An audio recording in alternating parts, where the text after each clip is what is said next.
出現嘅時候咧，就好快把握。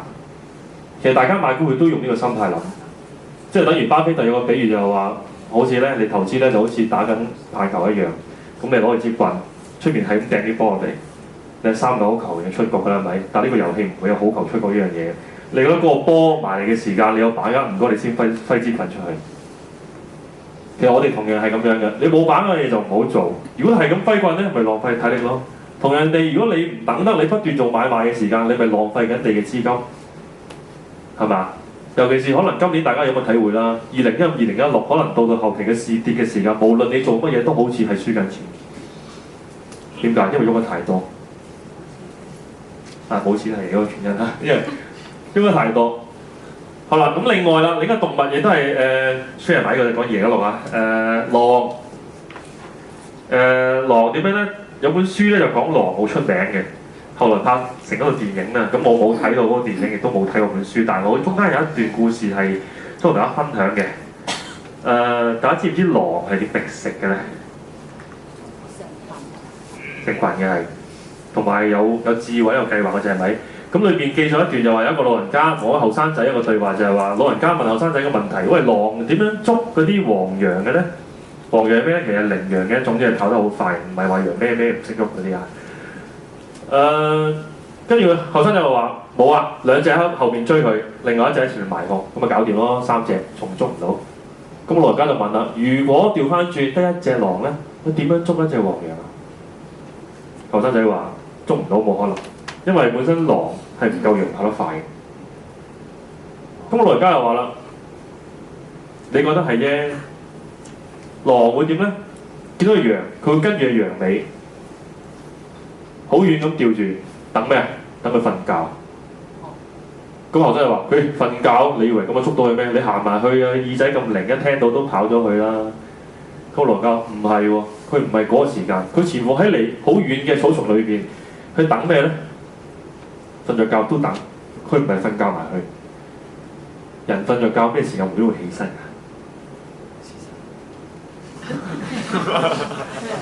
係啦，咁點解要去啊？急咯，因為係咪？佢等咩咧？佢等羊去屙夜尿嗰下，佢就出動啦。我想問，如果你喺呢個狀態之下，你仲夠唔夠跑得快啊？嗱，呢種就係狼嘅特性，佢可以等一個晚上，等到清晨都唔喐，但係有機會嘅時間，佢就有個好強嘅打鬥能力。呢個動物大家投資嘅時候銘記於心咧，就會學習好多嘢。好，最後啦，因為時間真係冇多，呢個唔講啦。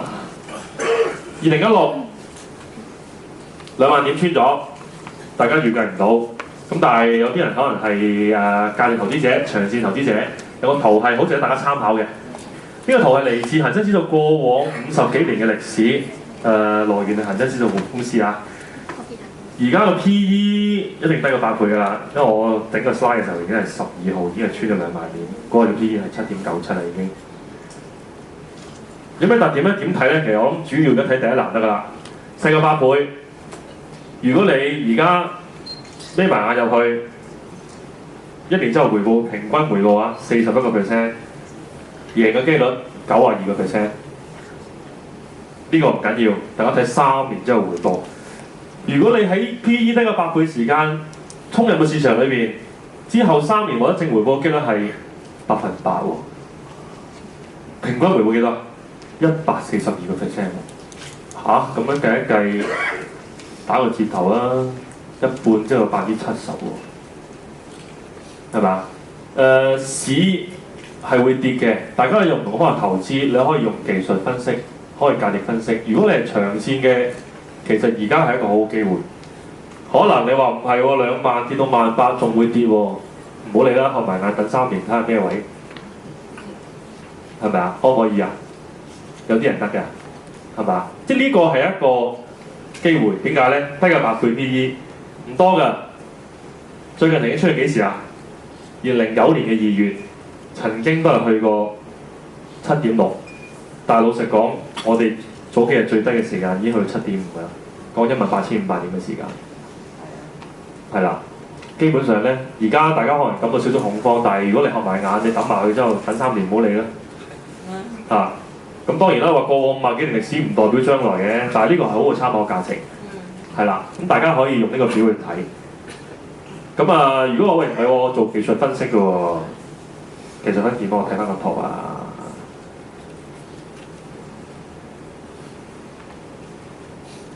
好多人會用平均線係咪？平均線話點樣50天穿250天啊，10天穿50天啊，點樣？但係大家會忘記一樣嘢嘅時候，條線最重要嘅重點喺邊度啊？譬如我揀呢條啦，50天線黑色嘅，穿咗，其實重點唔喺呢度。或者好多人會忽略咗平均線一個用處，就係平均線本身線頭嘅方向係好緊要。係啦，因為本身平均線係包括咗2樣嘢，趨勢同埋時間。同大家講就係譬如話，因為呢個圖都其實唔係乜地係12號嘅，穿咗2萬，升翻上嚟，咁係咪 OK 啦？已經，如果升翻上嚟，咁我想問，如果當日突然之間有幾日係突然間升翻2萬點嘅時候，你個市係咪好翻？你覺得？如果你望一望個50天線，當時條線會係個線頭會向上向落啊？都一定向下係嘛？因為大家都知道大概平均線係點樣計嘅啦，即係個公式我唔喺度講，大家喺上網揾到。如果你要用趨勢去分析，首先底你唔一定摸到，大家唔好期望話你會摸到個底，因為底我哋係事後先知嘅。等於話我哋4月個頂，我哋都係事後先知。咁當然啦，我哋學咗樣嘢啦，睇成交原來就應該有警覺。其實我哋每一刻都係學習緊嘅。咁同樣地，底咧，可能過後先知。調翻轉，可能你而家落去個市就跌到16000，假設啦嚇，再上翻嚟咁樣，又上翻18000。咁你發現原來16000先係底嘅。咁但係唔緊要，機會大把。上翻嚟嘅時候你先買咯。但係我哋唔可以摸底咯。如果摸底嘅時間，可能你用嗰個基本分析嘅概念會更加好。你俾慢好睇3年咧，可能你就唔會咁個心咁唔舒服，係嘛？你唔好理佢先跌，就算跌到10000點都好啦，總會上翻嘅係咪？你用啲心態諗㗎，你唔睇可能你冇咁唔開心喎。過3年你開翻部機對睇啦，哇，升咗1倍咯已經，係嘛？頭先個表就係講呢樣嘢。另一個參考點好緊要嘅，因為個市喺浪尾一浪低啦，曾經呢度跌咗5個月，反彈再落。其實大家有印象08年都用呢個模式去落嘅，因為股市基本上跌咗反彈再跌係咪？其實而家去到第3個階段已經，但問題啦，跌到幾深咧？老實講鬥你唔到。咁但係如果你問我邊個位我好安心先要入市咧，或者係個市已經 OK 咧，最好參考啲咪呢度上次反彈個頂23400，呢個係好嘅參考點，因為如果個市係會好翻咧，佢一定會過翻呢個位，咁啊大家可以放心啦。係啦，咁當然你可以喺下邊，即係大家入貨就都係分段入啦，唔好一次入晒啦。可能你譬如2萬點樓下，你覺得長線有價值嘅，可以有。